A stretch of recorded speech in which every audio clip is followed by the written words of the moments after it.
The haunting of Blackwood Manor. On a desolate hill, shrouded by a dense fog, stood Blackwood Manor, a dilapidated mansion whispered about in hushed tones by the villagers.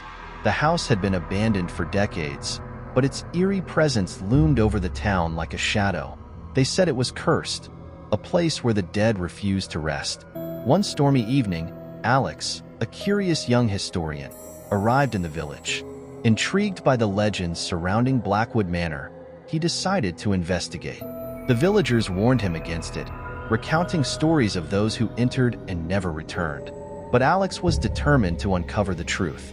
Armed with his flashlight and a journal, he set out for the manor as the clock struck midnight. The creaking gates screeched as Alex pushed them open, revealing an overgrown garden littered with broken statues and twisted trees. The air was heavy, thick with the scent of decay. As he approached the house, he noticed the windows were blackened, as if the darkness within had seeped out. Inside, the air was icy. The grand chandelier hung precariously from the ceiling, swaying gently though there was no wind. Alex's flashlight illuminated the peeling wallpaper, revealing grotesque faces etched into the walls. It felt as if the house was alive, watching his every move. As he ventured deeper, strange sounds echoed through the halls, whispers, faint footsteps, and distant cries. He followed the noises to a locked door in the basement. The key, rusted and cold, lay conveniently on a nearby table. Against his better judgment, Alex unlocked the door. The room was a circular chamber, lit dimly by a single flickering lantern. In the center was a large mirror framed in ornate gold, but the reflection was wrong. It didn't show Alex. Instead, it revealed a woman in a tattered dress, her hollow eyes fixed on him. Before he could react, the figure in the mirror stepped out. Her movements were jerky, as if she were a puppet controlled by invisible strings. She whispered in a voice that sounded like the wind through broken glass. "You've come to free me."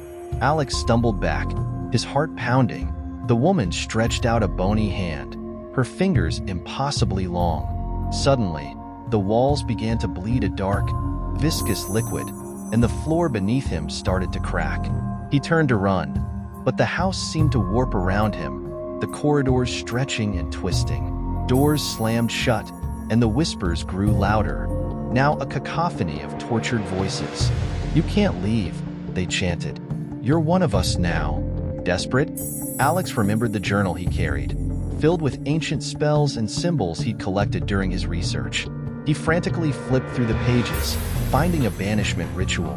He began to recite the words, his voice trembling. The woman screamed, her face contorting into a grotesque mask of rage.